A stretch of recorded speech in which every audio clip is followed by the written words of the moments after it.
Hello and welcome to English Pathshala. I'm Chandri and I'm going to discuss with you different poems, English dramas, novels, stories, and give you a good amount of information regarding English grammar. As for starting, I have chosen Victorian age and Victorian age poets. Now, one of my favorites of this age is Robert Browning, and today I am going to discuss with you one of his famous works, which is The Last Ride Together. But before we delve into Robert Browning and his famous poems, we must have a good knowledge of the age from which he belonged, which is the Victorian age. Now, when Queen Victoria became queen in 1837, English literature seemed to be passing through a lean period. Now, it is in total contrast with the poetic fruitfulness of the Romantic age. In the Romantic age, we get Coleridge, Scott, Keats, Byron, Shelley. But after they passed away, it seemed that England did not have any such writers who could fill up their places. But thankfully, in the Victorian age and after that, we have got a whole lot of brilliant poets and writers who have created such marvelous works. Now, this era is characterized by a class-based society, a growing number of people who were able to vote, a growing state and economy. Now, the main features of Victorian poetry can be seen as number one, conflict between religion and science, showing the responsibility, use of sensory elements, pessimism, then interest in medieval fables and legends, realism, sentimentality, and development of dramatic monologue. Now, some of the famous Victorian poets are Alfred Tennyson, Robert Browning, Christina Rossetti, and the list goes on. Now we come to some of the famous Victorian novelists.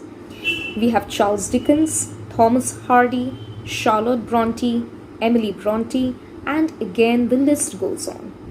So today I'm going to explain Robert Browning's The Last Ride Together. So to start with Browning, he was an English poet and a playwright whose dramatic monologues actually put him high among the Victorian poets. His timings are 1812 to 1889. Now, his verse was noted for irony, characterization, dark humor, social commentary, his historical settings, and challenging vocabulary and syntax. Now, some of his famous poems are obviously The Last Ride Together, Porphyria's Lover, Fra Lippo Lippi, Sordello, My Last Duchess, and so on. So today I am taking The Last Ride Together, which is one of my favorite poems, and we can say that this poem is one of Robert Browning's excellent dramatic monologues. Now, before we go further into the poem, I think it is important to discuss what is a dramatic monologue. Now, it means self-conversation. Dramatic monologue is nothing but self-conversation, speech, or talks which is addressed by a character to a second person. And another example of dramatic monologue from Robert Browning is My Last Duchess. So let's get back to The Last Ride Together. Now, in this poem, Browning is dealing with a lover's last wish to his beloved. Now, here Browning presents an innovative subject matter. It is not a usual lyric love poem.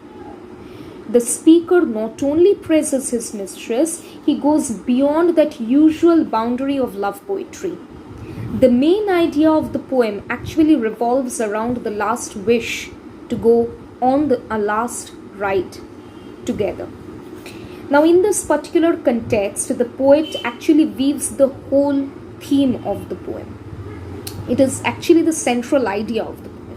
The happiness and woes of the lover and his thoughtful provocations makes the poem much more interesting to read, and it also lets the readers think what is going to happen next.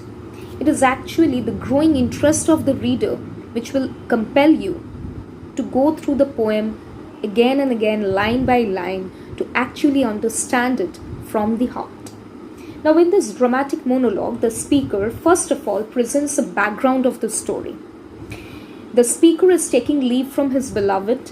Now, before parting, he just requests his beloved to go on a ride with him for the last time. The lady actually accepts the invitation. She also feels the joy of a last ride together with her beloved. However, throughout the poem, one thing we must notice, there is no word which is spoken by the lady. Only the speaker muses on his feelings and presents several comparisons to prove the fact. Their love is momentary but sublime. They won't be meeting in near future, yet they can look back to this episode forever and ever. Now, this will be etched in their memory. Now, this poem has a total of 10 stanzas. Now, if we come to the technicality of the poem, it has got 10 stanzas, and each stanza contains 11 lines in it. The rhyme scheme of the text is AA, BB, C, DD, EE, C. Now, this scheme is not a conventional one. Browning wrote this poem in iambic tetrameter. Now, there are numerous literary devices in this poem. The first stanza contains anaphora in the 4 consecutive lines. There is hyperbole with the use of the word dearest. And we can see personification in the line, my whole heart rises up to bless. Now, there are metaphor, irony, personification, oxymoron, alliteration, and epithet. So, this poem is one of Browning's best poems, and it is very good to read, not as a text but also just to pass your time. You can read it, you can feel it by heart. It really touches the very core. And so, we come to the end of this session, and I would like to discuss some probable questions, which are obviously the critical appreciation of a poem. Now, this thing is very important whenever we are discussing about any poem. Critical appreciation comes to the mind first. So for this poem also, critical appreciation is the first important question. Then we have the importance of the title. A title for a poem is very important. And the third question, which I think is important, is how is the last ride together a dramatic monologue? Hope you will find this video useful and these questions useful as well. Thank you. Let's meet in the next video.